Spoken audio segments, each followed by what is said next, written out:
I am Madison Timmons. I'm Chris Soucy. And we're paranormal specialists who live in the most haunted city on earth, Savannah, Georgia. Every day is Halloween in our line of work, so join us as we spin true tales of haunts, murders, and disturbing Savannah history.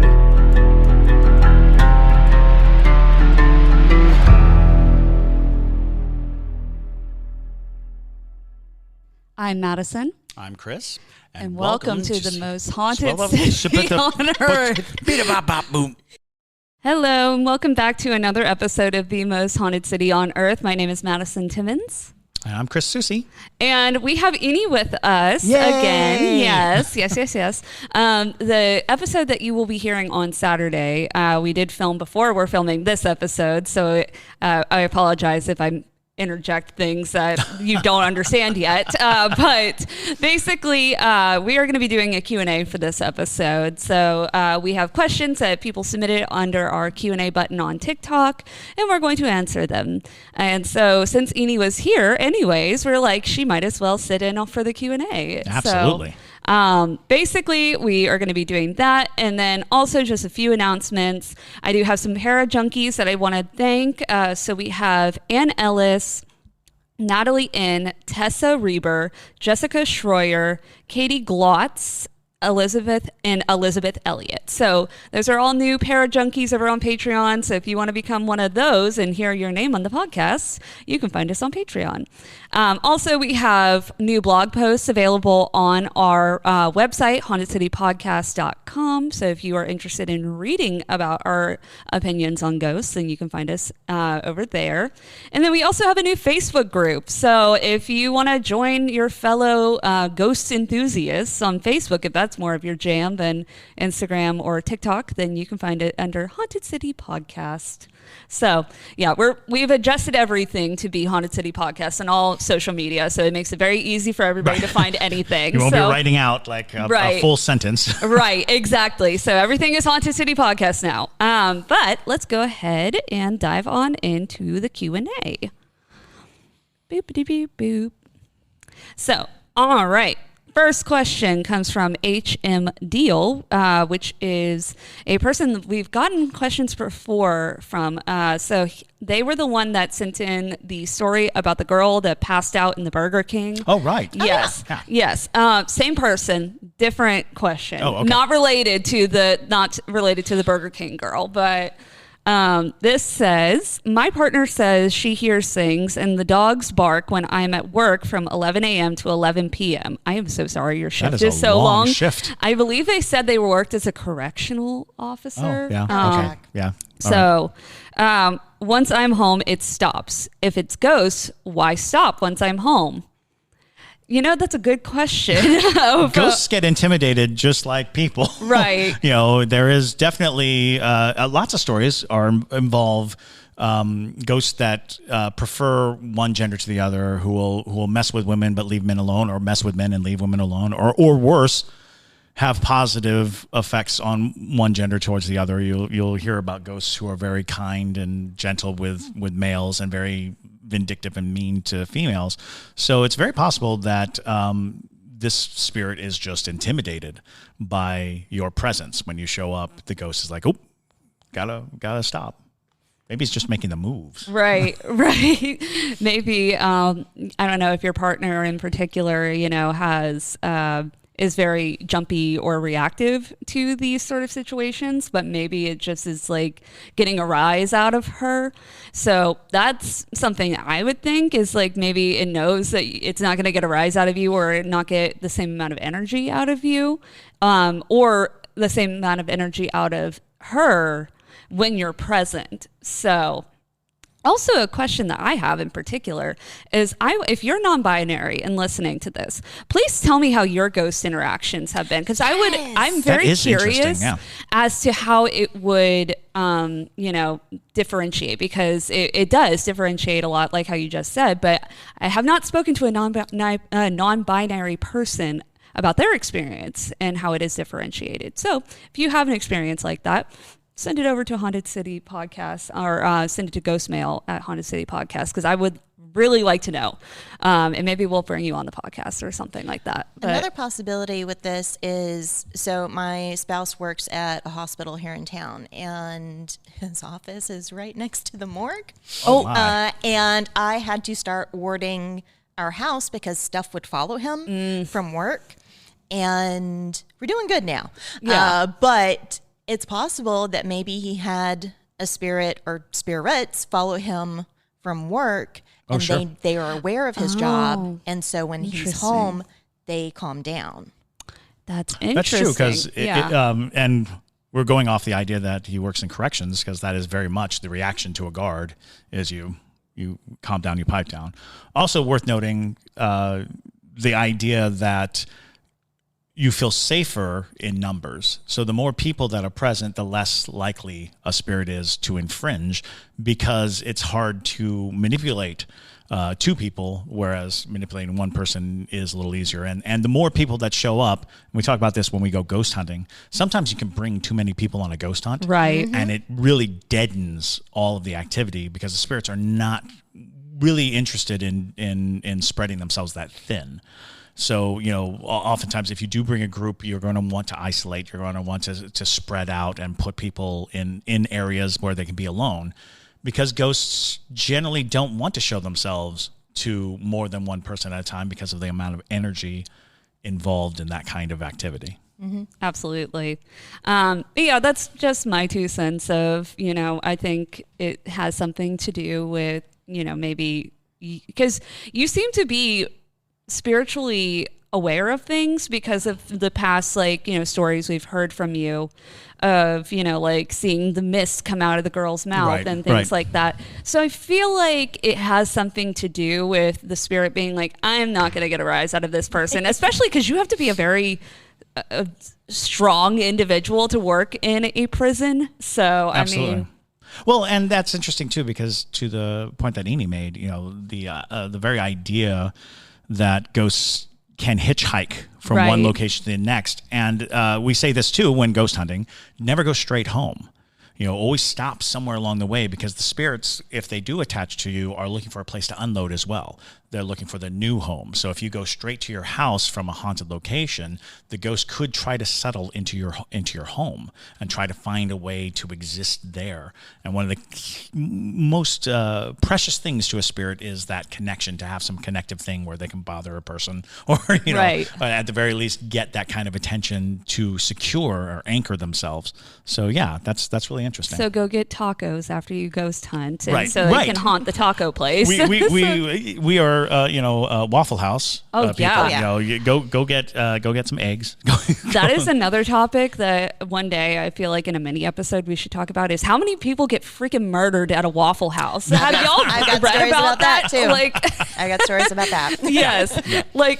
I don't know what it is about a Waffle House, and maybe it's just because they're so plentiful in the South, but goodness gracious. And they're open 24 hours. But they're open 24 hours. That's the thing. They're open 24 hours. They're inexpensive. They're always in interesting thoroughfares. Right. So, they're essentially liminal spaces. yes. Yeah. Absolutely. Yeah. So that'll be a mini episode one day, because JT and I recently read through a thread of all the people who have been killed in Waffle Houses, specifically in South Carolina. For some reason, it happens the most. So South Carolina, I think y'all need to pick a different place to murder your people, because you're getting caught. So go to Denny's next time. Go to Denny's, right? We do not condone the murdering of patrons of any breakfast establishment. Just IHOP, We do not condone. Anyways, okay, on to the next question before we cause trouble for ourselves. So this one is from Lola_Burns.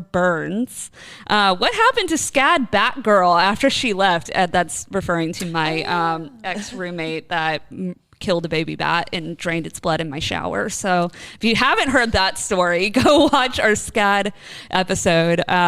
Like I said, we have a lot of really good ghost stories from that episode. But that briefly, if you haven't listened to it, I had this roommate. She was absolutely insane. And she did a lot of practices where, she was in a way trying to get a rise out of people, but specifically saying she drained a bat's blood in my shower. Poor bat.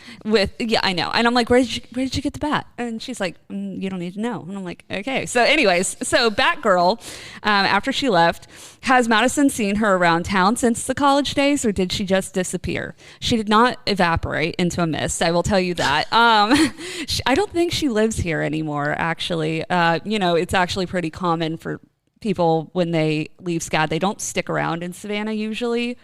And so that was my freshman year of college. And after that point, though, it was very weird every time I saw her, because I had this, I don't even think I've thought about this for a long time, but every time I would see her often, because you walk around in various SCAD buildings, or I didn't have a car here for a long period of time, so I would be on the same bus as her or things like that. But every time I would see her, she would look at me and I'd get a really sharp pain in my eye. Oh. Yeah. And I'm just like, what is that? And it would go away the second she'd get off the bus. And so really, she was giving you the evil eye. Quite literally. I'm not kidding. Interesting.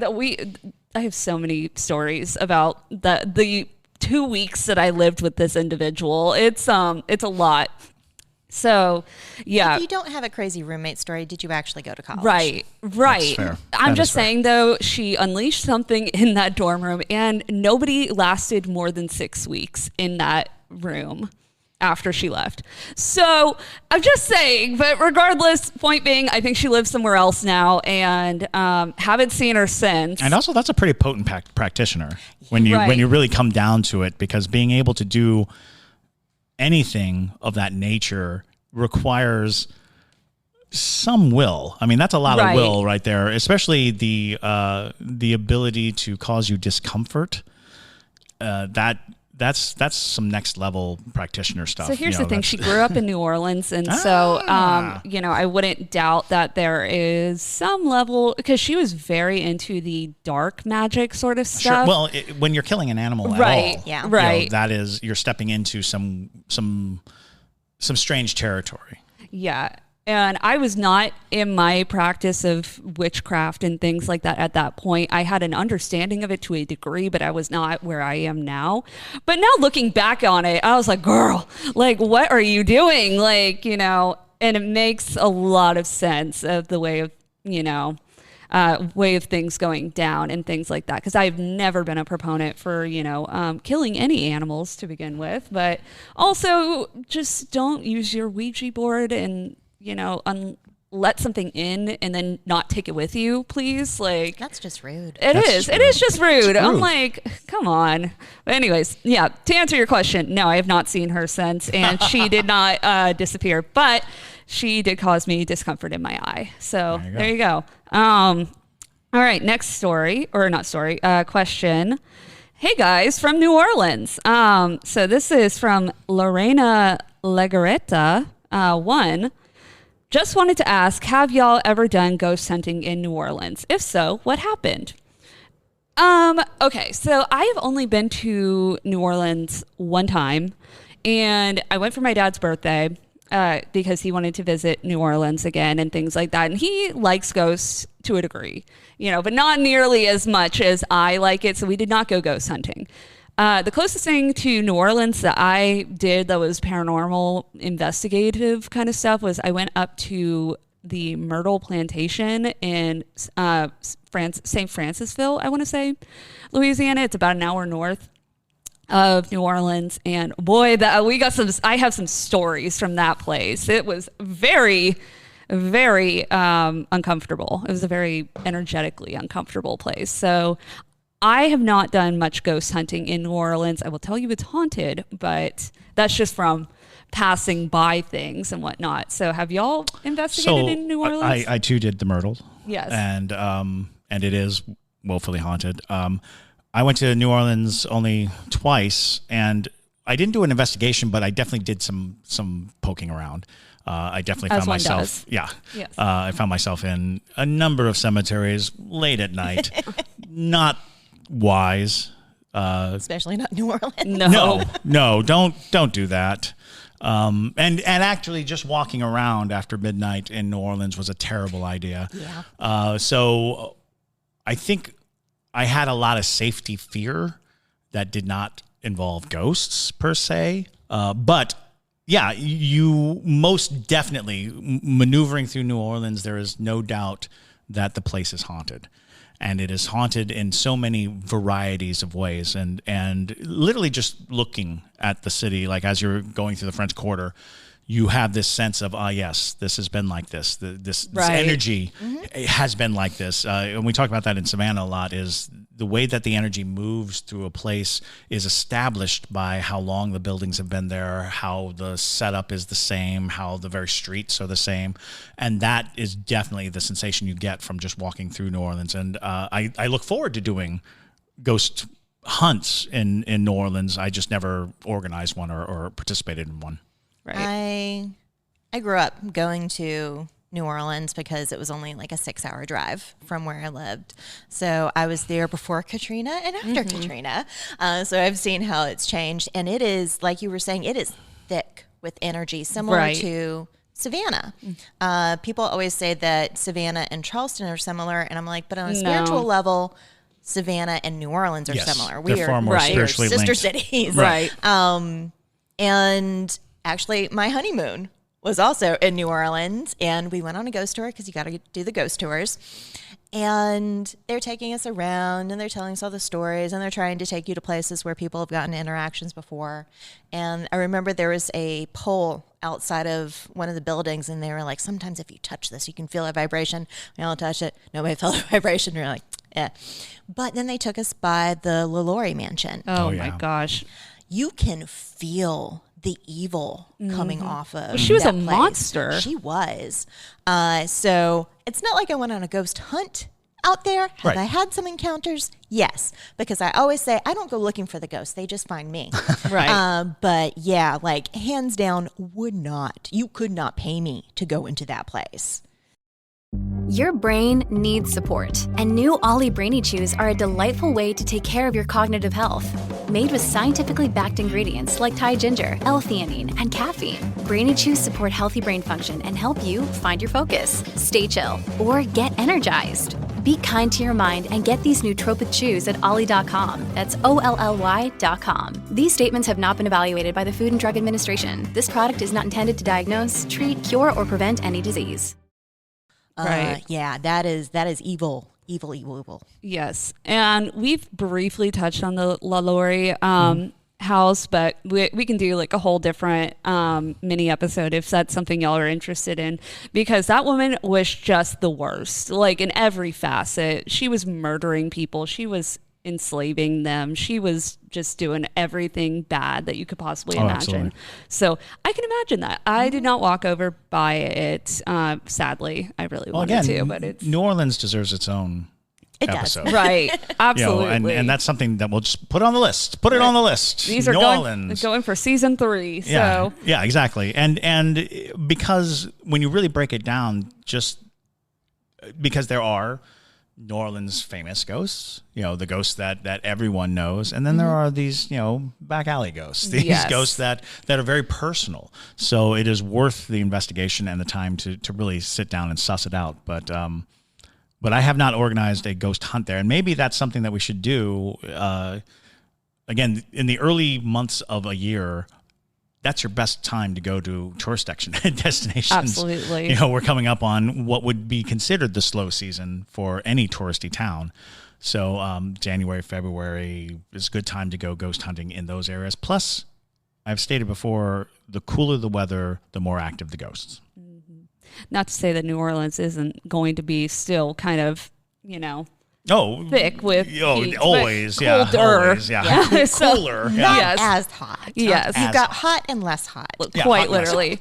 The something that I noticed about the New Orleans spirits, though, is they feel a little bit more aggressive, not in like an angry way, but like just the way they exert themselves is aggressive, and I feel like that's just the nature of Cajun people, is that they're just passionate individuals, and it stays that way even into the afterlife. Well, and you talk about that too.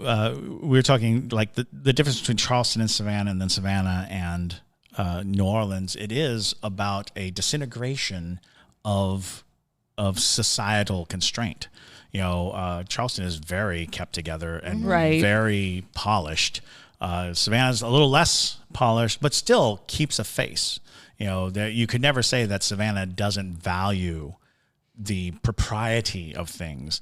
And then New Orleans is much more expulsive, much more open and out there and loud, ultimately. And Savannah and New Orleans definitely have more of a party vibe. Yes. We like our booze. I think you also have like a different demographic of people right. who have traditionally Exactly. come into Savannah and New Orleans. Like both these cities are very international, even though Charleston, Savannah, and New Orleans are all port cities. Mm-hmm.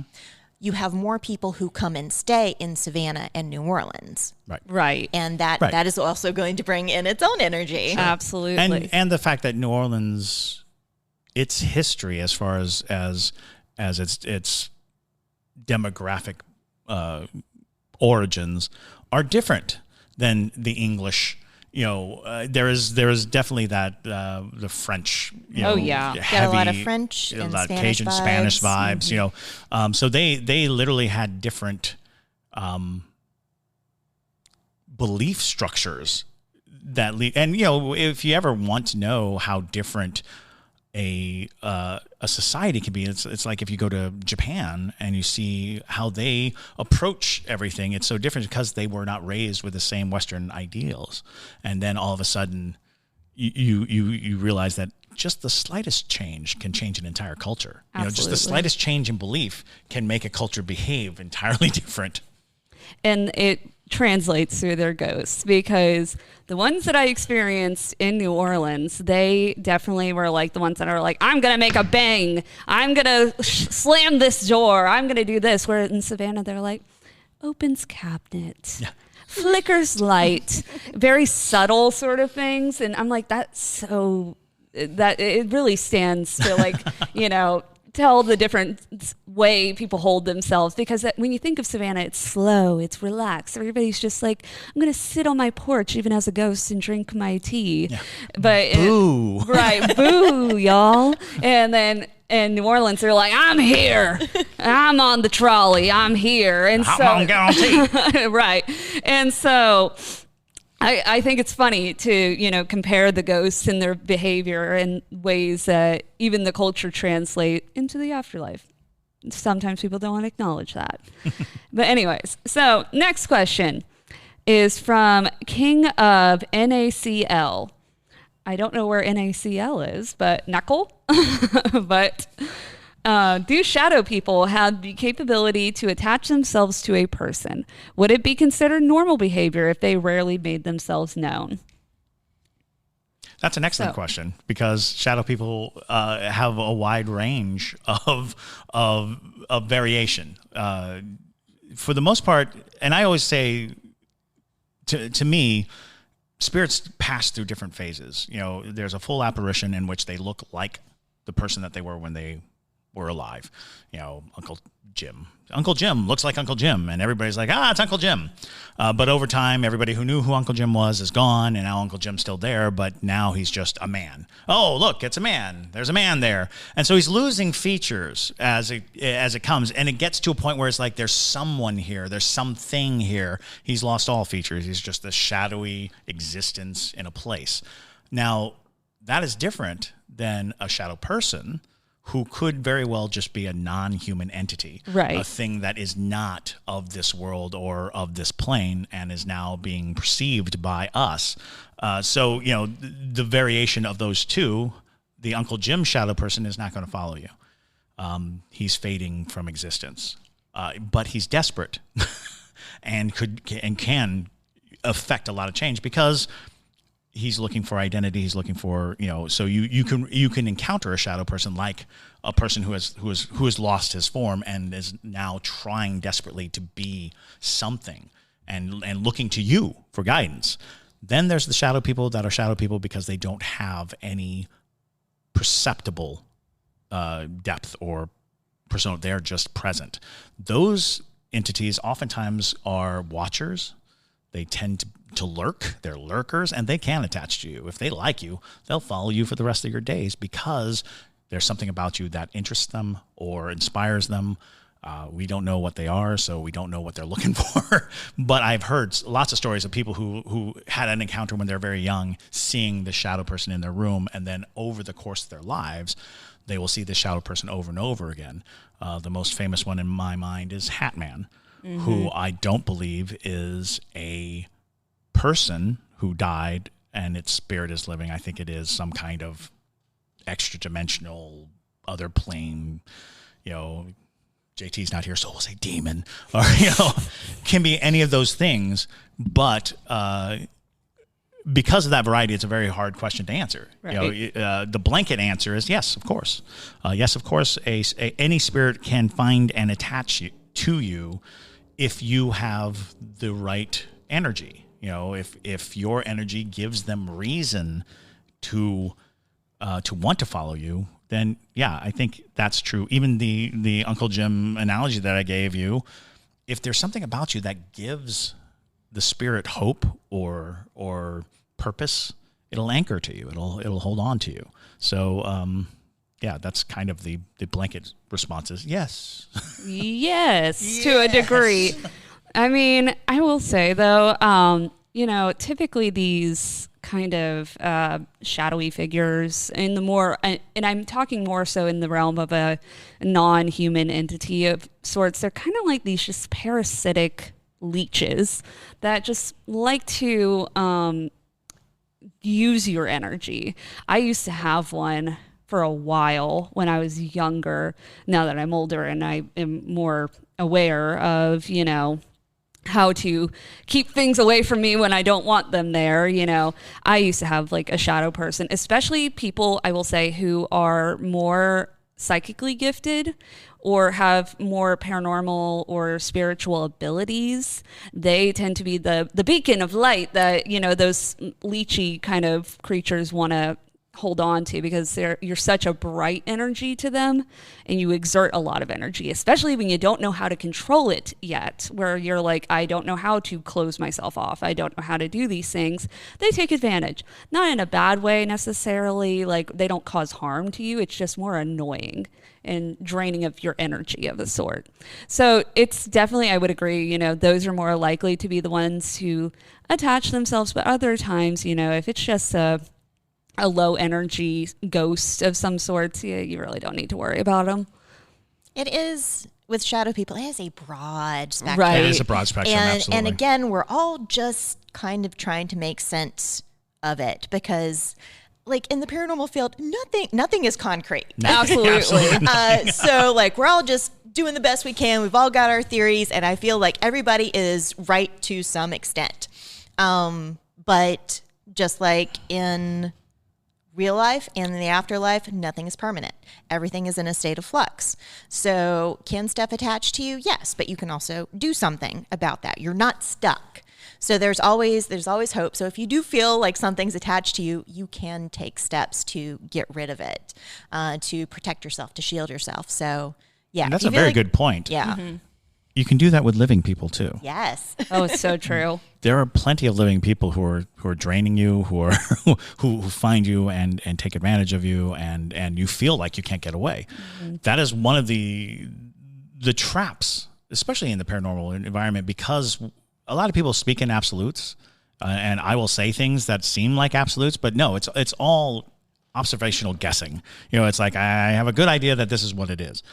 But in the end, the truth of the matter is we have a lot more power than we ever take credit for. We have a lot more agency in everything that happens to us. So when a spirit attaches to us or when a person attaches to us, we still have agency. We still have the right to dismiss these people and these things from our lives. So what very often happens is people, because they don't understand it, they feel like there's nothing they can do about it. Right. But you do not have to understand something to get away from it. You just have to take those steps. You have to do a little legwork and be assertive. Stand up. Set your boundaries. Yeah, set boundaries, because, again, do this for living people too. There are a lot of living people out there who will come into your lives and wreak havoc, and you can, say no, stay away. We like to call them energy vampires. Energy vampires. Yeah, because there are some people, and I'm pretty sure everyone knows one, where you spend time around them and you're like, wow, I don't ever want to do that again. Also, we don't want to diminish the fact that these people can be dangerous and these things can be dangerous. So seek out authorities in that case. Make sure that you're dealing, appropriately with everybody. Right. Exactly. Yeah, it is true though. There's plenty of ways that you can defend yourself against things, but it's not even just like shadow people or things of that nature that can be annoying. Like even your house spirit or whatever, you can tell them like, hey, can you stop like doing that because it's irritating. We had to do that with Jim before we realized it was Jim. Because I think like at the very beginning of us doing this podcast, I told the story of how Jim liked to get attention was he liked to leave the back door open, and JT being a security freak, where he's like, every door has to be locked, every like window has to be locked, like yada, yada, yada. And so he would get really upset when the back door would be wide open because he's like, somebody could have got in and things like that. And then, he tested it one day when he was home alone, and the door would open, like the back door was wide open, even though he was in the living room, and the door to that room to get out to the backyard was closed. So nobody pushed it open, nothing like that. The dogs are like this big, they're not going to push the door open. I mean, I wouldn't put it past Argyle figuring that out, but it was Jim. And so he was like, you need to talk to the ghosts. And so I like just basically set the boundary. I was like, hey, you can make your presence known. Like, I know you're here, but like, can you not open the door? Like, you're going to give JT a heart attack. He's going to keel over if you continue doing this. And he stopped. And so sometimes they don't realize that it's bothering you and they're just trying to get the attention. Sure. So they're like, okay, I'll just do something else then. Knocks glass over. And so. And not to trivialize how hard it is sometimes to get spirits and people to respect your boundaries. Exactly. Sometimes you do have to do a lot of work, but it is, everything is fluid. Everything is approachable. You can do something. Don't feel pinned in by any entity that is obstructing your comfort. Jim is a very reasonable ghost, so pretty easy to get him to stop doing things. But yeah, so definitely, and we could do again a whole nother episode if people want to know more. I am more knowledgeable on the witchy ways to defend yourself. Sure. But anywho, so this next question is Blue Pink Mermaid asked, "Could you talk about Zozo and rate him?" 1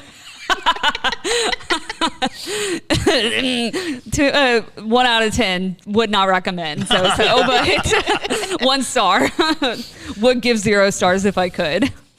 But from a design aspect, Zozo is very appealing to the aesthetic. It's funny. There's actually when I was writing these questions down, I refreshed myself on like the Zozo like phenomena and whatnot, because it's been a long time. That one like really got pulled out of the back of my brain. And so I looked up like Zozo to refresh, and there's a company in Japan called Zozo now. Mm-hmm. And I was just like, it's like this random software company. Sure. And I'm just like, so that's the first thing you come up with. And I'm like, oh, well, I need to type some more descriptive details here so that Google knows that. I don't want that. I want the creepy stuff. I tried never to actually to look up Zozo if I can help it. He was pretty hot for a while there. He was very hot. Everybody wanted to talk about the Ouija board ghost, the Ouija board demon, I had actually come across a person who was saying that one of the interesting things about Zozo as a presence was that if you're looking at the board sideways, his name is No. The Z becomes an N. And that was one of the first indicators that you're dealing with him was traveling from the Z to the O, back and forth. Yeah. Zozo. And he was like, I think, what you're really doing is you're coming to a threshold where everything is trying to tell you to stay back. That's a really interesting don't get theory. any closer. Well, and that it was one of those things because a lot of people will talk about how Ouija boards misspell things, and how oftentimes that misspelling will be your tip off as to what spirit you're dealing with. Because I had a friend who was obsessed with this Ouija board, and he thought he was talking to a wide variety of people, but the wide variety of people are always misspelling the same words. And it's like, so I don't think you're talking to a wide variety of people. And what we ultimately determined is most spirits are very covetous of the Ouija board. So if there's a spirit attached to the Ouija board, it doesn't allow for a lot of different spirits to communicate. So you're dealing with one spirit that holds on very tightly. So and this deserves a whole episode too. Yeah, because it's an interesting phenomenon. It's an interesting topic, and Zozo, Pazuzu, the demon ilk is definitely worth the conversation. And as far as rating a demon, if it's 1 to 10 on damage, or if it's 1 to 10 on, I think they're referring to how we do for 1 to wicked, where we're like 10 is the most wicked it could be.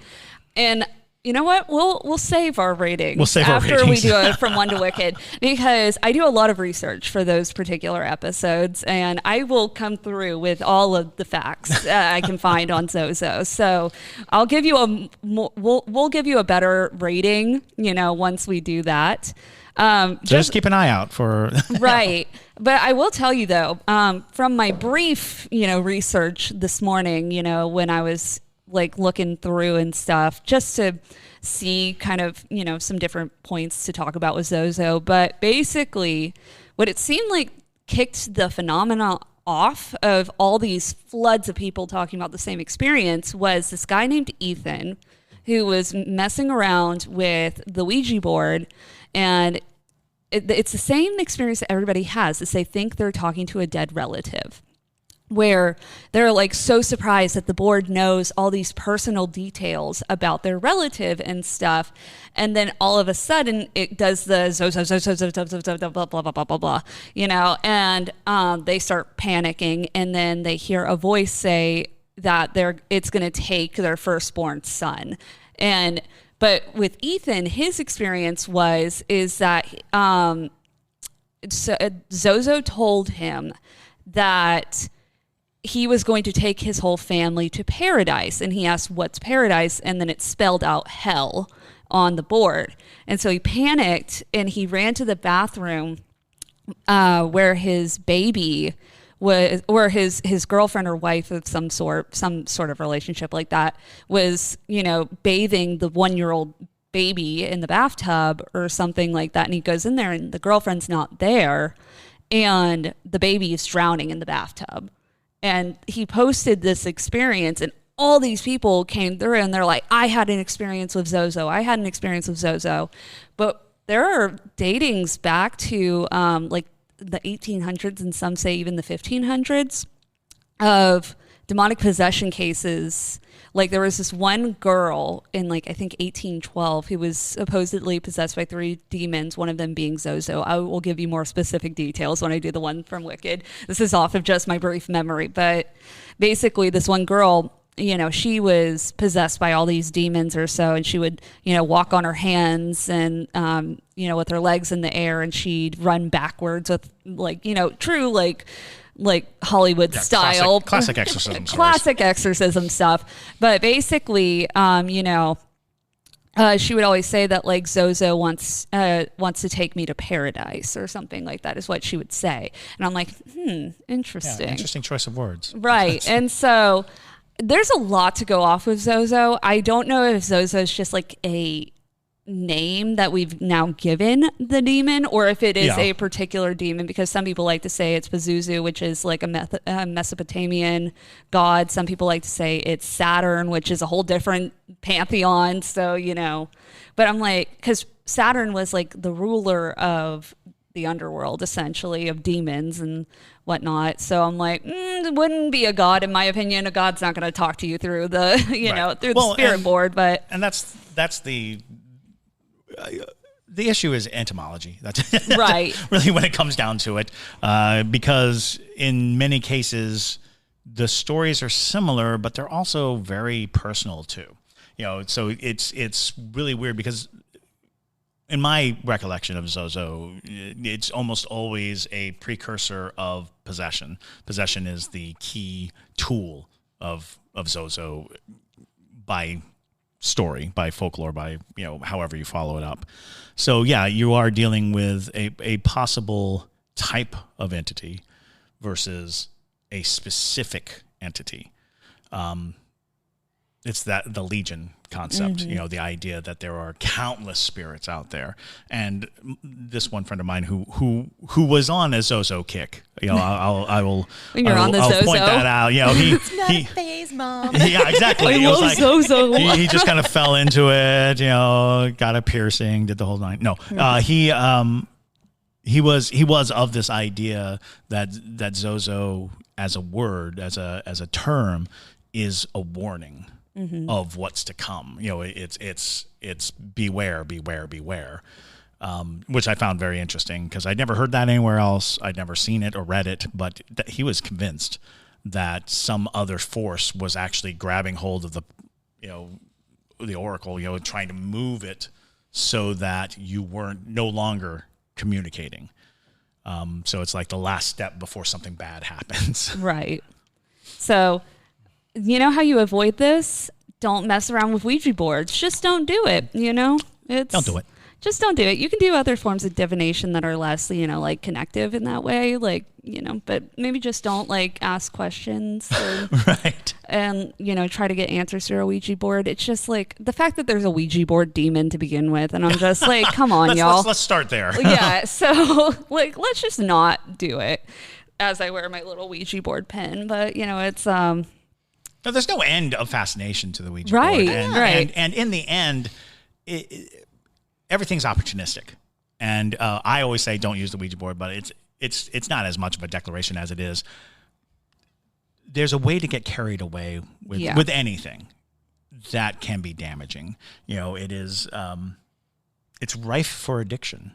The Ouija board, I've seen people really go down that rabbit hole, but I've also seen them do it with tarot cards. I've also seen them do it with any type of divination or things where they start to forfeit their own ideas and their own autonomy for the answers that they get somewhere else. And it's like, you should probably derive the answers of your life from yourself. It's great to have these advisors. It's great to have this input. I'm not saying don't get them. I'm just saying there comes a point at which you are no longer living your life, but you are taking a prescription for life. It's like, oh, well, this says you got to take that job in Cleveland. Oh, I hate Cleveland, but if the cards say so, I'm going to Cleveland. I guess I'm going to Cleveland. I grew up, I was born in 1981, and I grew up in an evangelical family during the Satanic Panic. Oh, sure. So literally everything could have a demon. If you play Dungeons and Dragons, you're going to get demon possessed. Oh, if you listen to the wrong kind of music, you're going to get demon possessed. If you go to this party, you're going to get demon possessed. Right. Like, demons were everywhere in the 80s. It was wild.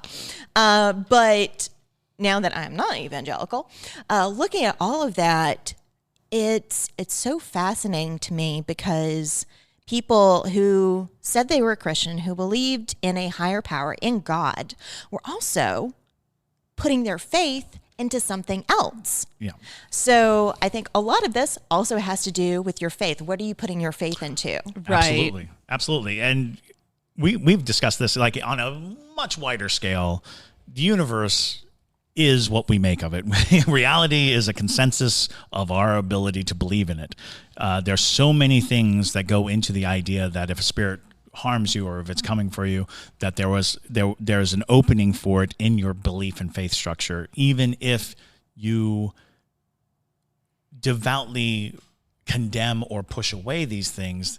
One of the hard truths of worshiping a God is that you oftentimes have to accept the existence of the opposite of because almost every deity has some kind of anti-deity, some kind of, right. And in some cultures it's the same deity just on a bad day, and so you will find that that your faith absolutely helps determine what kind of spiritual dilemma you're getting into. And sometimes having a strong and solid faith that protects you, and a lot of religious people will point you towards faith as a protection, which is true.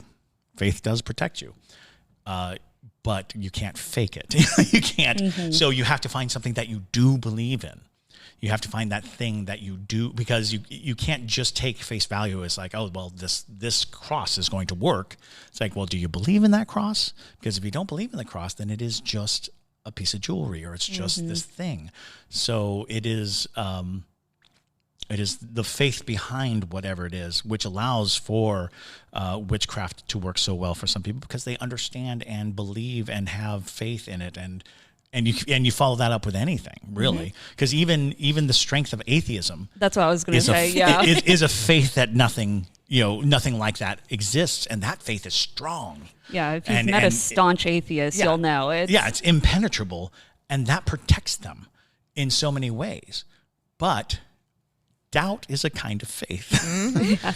And doubt is it's not the opposite of faith. It's actually a faith in what if. It's a faith in the other. So occasionally those staunch atheists, those staunch people will encounter something, and their protective faith is hindered by their doubt faith, the faith in their doubt. So yeah, interesting conversation point. So there you go. So now that we have rotated all the way through all of the things you can talk about when it comes to demons, we will do like a whole episode on Zozo. And like I said, I'll do like a thick, research, and we'll rate Zozo, and JT will give it a 10 or something like that, But we are going to wrap things up though. So thank you, Eni, for joining us for the Q&A. It's always nice to have another opinion in on the conversation, because Chris and I have our ideas of how things go, but it's always refreshing to have somebody else too. So absolutely. Definitely. And then we will have Eni's episode where we are talking about, all of the fun things of, working in haunted media buildings and whatnot. We'll be talking about that in the next episode. So make sure to check that out. Also, do make sure that you check out Eni's TikTok, which is Salt Waves and Spanish Moss. She does all the fun things of, Savannah. She is, if you want to know what's going on in Savannah that's good, follow her. Basically that. And then also ghosts are there. So, And ghosts. And ghosts. And she gives great tours. So if you're in Savannah, definitely check her out. And if you do want to follow us on social media, we have, like I said, made everything Haunted City Podcast. So if you want to find us on any platform, just look up Haunted City Podcast and we'll be there. But with that, though, thank you guys again for listening. And my name is Madison Timmons. I'm Chris Susi. And stay spooky, y'all.